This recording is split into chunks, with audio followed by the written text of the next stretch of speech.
kehidupan dalam kuburan jauh lebih panjang dibandingkan kehidupan di dunia. Nabi SAW bersabda, a'maru ummati baina sittina wa sab'in, bahwa usia umatku itu hanya berkisar 60 sampai 70 tahun saja, sedikit yang lewat 70 tahun. Kalaupun ada usia yang sampai 100 tahun itu sedikit sekali, tapi kebanyakan di bawah 70 tahun umumnya umat Rasul itu sudah meninggal dunia. Tetapi ketika orang masuk ke dalam kuburan, usia dia di kuburan sampai kiamat ditegakkan itu panjang sekali. Anda bisa bayangkan, orang yang meninggal sejak zaman Nabi Adam sampai hari ini kiamat tidak dibangkit-bangkitkan, menunjukkan bahwa kehidupan kuburan jauh lebih panjang dibandingkan kehidupan dunia.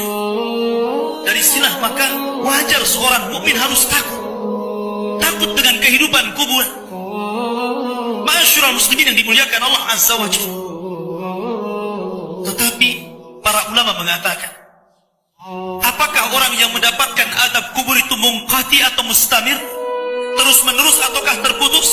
Kata para ulama, adab kubur itu hanya terputus dengan tiupan sangkakala Israfil. Ketika itulah Nabi SAW menceritakan bahwa Allah Subhanahu wa Ta'ala memerintahkan kepada Israfil untuk meniup sangkakala yang pertama. Disinilah adab kubur terputus. Karena ketika itu seluruh orang mati, baik orang yang ada di atas bumi atau yang ada di bawah bumi, baik kalangan jin, baik malaikat, kecuali makhluk-makhluk yang Allah kehendaki saja, semua hancur. Dan Abu Hurairah radhiyallahu anhu menceritakan kehancuran bumi setelah tiupan sangkakala itu adalah 40. Bisa 40 hari, bisa 40 bulan, bisa 40 tahun. Yang jelas Allah hancurkan bumi ini. Allah luapkan lautan ke daratan. Allah jatuhkan bintang. Allah hancurkan gunung sehingga seperti kapas yang dihempas angin. Itulah yang disebut dengan kehancuran alam atau hari kiamat. Baru setelah kemudian bumi tidak bulat lagi, tapi bumi terhampar. Allah ganti bumi yang kita pijak dengan bumi yang baru. Itulah yang disebut dengan padang mahsyar. Maka disitulah Allah Subhanahu wa Ta'ala memerintahkan Israfil untuk meniup sangkakala kebangkitan. Yang kedua kalinya Israfil pun kemudian meniup sangkakala. Maka dari situlah manusia keluar dari perut bumi. Wa akhrajatil ardu athqalaha. Allah keluarkan beban-beban beratnya. Disitulah orang-orang yang beriman, ketika mereka muncul dari kuburan, maka mereka akan berkumpul dengan keluarganya.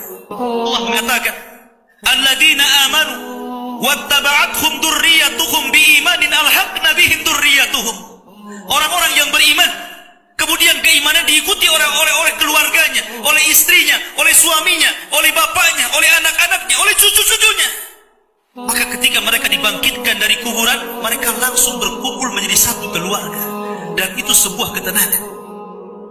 Tapi orang-orang di luar daripada beriman, mereka keluar dari perut bumi seperti dua binatang.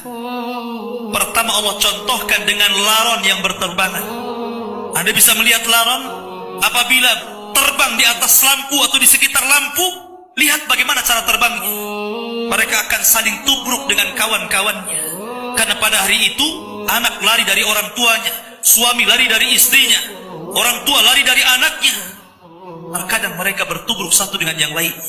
Yang kedua seperti belalang kal jaradil muntashir.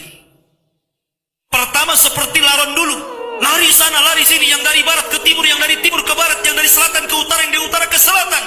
Mereka kacau sehingga mereka mengatakan, ya wailana man ba'atsana min marqadina. Celaka, siapa yang membangunkan aku dari tidurku? Tapi orang-orang yang beriman hanya mengatakan, hadza ma wa'adar rahman wa sadaqal mursalin. Inilah janji Allah kepada kalian dan benarlah ucapan para rasul. Baru setelah itu dari padang mahsyar berteriak seorang yang Allah suruh untuk berteriak. Mulailah kemudian mereka teratur. Maka mereka akan berjalan ke satu titik. Disitulah yang disebut dengan padang mahsyar. Mereka akan tinggal selama 50 tahun telanjang, kembali tidak dikhitan, tidak pakai sandal, matahari dekatkan 1 mil, keringat bercucuran, tidak ada makan, tidak ada minum.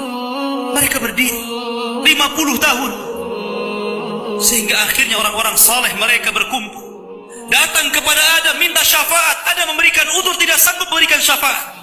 Kata Adam, datanglah kalian kepada Nuh, karena dia Rasul pertama dalam Islam, Rasul pertama setelah aku. Maka mereka pun kemudian datang kepada Nuh. Nuh pun memberikan udzur, datanglah kalian kepada Ibrahim, karena dia Khalilur Rahman. Maka mereka datang kepada Ibrahim. Kata Ibrahim, aku tidak sanggup memberikan syafaat, datanglah kalian kepada Musa, karena dia Kalimur Rahman. Ketika mereka datang kepada Musa, kata Musa, datanglah kepada Isa. Isa pun memberikan udzur, tidak bisa.